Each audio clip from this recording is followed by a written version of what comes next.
হাসপাতালের দেওয়ালে পানের পিকের দাগ, হাসপাতাল চত্বরে যত্রতত্র ছড়িয়ে আবর্জনা, পড়ে রয়েছে ব্যবহৃত গ্লাভস, সিরিঞ্জ, তুলো, গজ। রক্ত পরীক্ষার ভায়াল থেকে শুরু করে রোগীদের ব্যবহৃত বিছানা। এই ছবি রাজ্যের অন্যতম সুপার স্পেশালিটি হাসপাতালের। চিকিৎসাধীন সঙ্গীত শিল্পী কবির সুমনকে দেখতে বৃহস্পতিবার কলকাতা মেডিকেল কলেজে যান মুখ্যমন্ত্রী মমতা বন্দ্যোপাধ্যায়। এই ছবি তার চোখ এড়ায়নি। মেডিকেলের এই ছবি দেখে ক্ষুব্ধ স্বাস্থ্য সচিব নারায়ণ স্বরূপ নিগম। পরদিনই স্বাস্থ্য ভবনে কলকাতা মেডিকেলের অধ্যক্ষ ও উপাধ্যক্ষ, কলকাতা পুরসভার সাফাই বিভাগ এবং পূর্ত দফতরের আধিকারিকদের স্বাস্থ্য ভবনে তলব করেন তিনি। সূত্রের খবর, স্বাস্থ্য সচিব জানতে চান কেন হাসপাতাল চত্বর অপরিচ্ছন্ন, ঠিকমতো জঞ্জাল সাফাই হয় না কেন। কলকাতা মেডিকেল কলেজের তরফে জানানো হয়, হাসপাতাল চত্বরে সাফাইয়ের কাজ করে কলকাতা পুরসভা। এজন্য পুরসভাকে বছরে 2 কোটি টাকা করে দেওয়া হয়। পুরসভার তরফে প্রতিদিন 28 জন করে সাফাই কর্মী আসার কথা থাকলেও কাজে আসেন 4 থেকে 5 জন। সূত্রের খবর, সাফাইয়ের পরে কলকাতা মেডিকেল কলেজের এক আধিকারিককে দিয়ে নথিতে নিয়মিত সই করানো হয়েছে। তা সত্ত্বেও এত অপরিচ্ছন্নতা কেন? নজরদারি কতটা চালানো হয়? এই প্রশ্ন করা হলে হাসপাতাল কর্তৃপক্ষ সদুত্তর দিতে পারেননি বলে সূত্রের খবর। অবিলম্বে হাসপাতাল পরিষ্কারের নির্দেশ দিয়েছে স্বাস্থ্য ভবন। এরপরই শনিবার জরুরি বৈঠকে বসে রোগী কল্যাণ সমিতি। সেই বৈঠকে সিদ্ধান্ত হয়েছে পুরসভার কাজে নজরদারি করা হবে।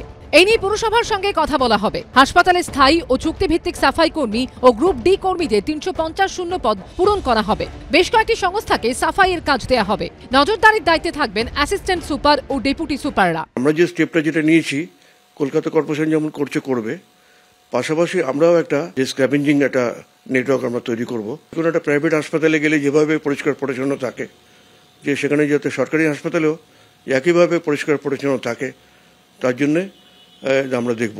কলকাতা মেডিকেল কলেজের উপাধ্যক্ষ জানিয়েছেন, সাফাইয়ের জন্য বছরে 2 কোটি টাকা কলকাতা পুরসভাকে দেয়া হলেও তাদের চা কর্মী আসার কথা আসেন না। হাসপাতালের সাফাই কর্মীদের মধ্যেও কাজে না এসে সই করার প্রবণতা দেখা গেছে। কড়া হাতে এগুলি নিয়ন্ত্রণ করা হবে। এখানে যে 2 কোটি টাকা দিচ্ছে মেডিকেল কলেজগুলো পরিষ্কার রাখার জন্য, সেখানেও পৌরসভা কোনো দুর্নীতি করেছে না সেটা তো খতিয়ে দেখা দরকার। একটা হাসপাতালের সুস্থতার জন্য মানুষ আসে, অসুস্থ হওয়ার জন্য আসে না।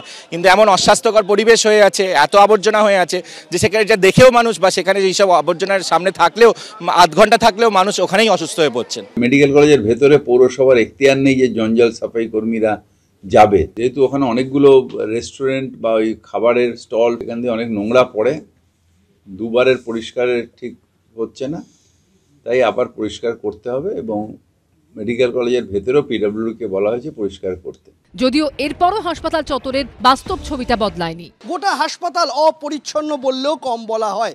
হাসপাতাল কর্তৃপক্ষের বক্তব্য যে তারা এ বিষয়ে তৎপরতা সঙ্গে ব্যবস্থা নিচ্ছেন। সন্দীপ সরকার, অরিন্দম সেন ও শিবাশিস মৌলিকের রিপোর্ট, এবিপি আনন্দ। সত্য অন্তহীন, সত্যের খোঁজও তাই, সত্য সন্ধানে তাই আমরা অক্লান্ত, অকুতভয়। এবিপি আনন্দ নতুন ভাবনার প্রতীক, যা মনে মুক্ত, তথ্যে যুক্ত এবং যাবতীয় সীমানার বাঁধন থেকে মুক্ত। সীমা না শব্দটির মধ্যে লুকিয়ে আছে মানা শব্দটি, যেন চোখ রাঙানি এক অদৃশ্য বেড়াজাল, যা আটকে রাখে আমাদের এক ছোট্ট গণ্ডির মধ্যে। একমাত্র সঠিক খবরই গড়ে তুলবে এক মুক্ত সমাজ। সেই জগৎ গড়ার লক্ষ্যে কোনো সীমানার ঠুকুটি আমরা মানব না। এবিপি আনন্দ এগিয়ে থাকে, এগিয়ে রাখে।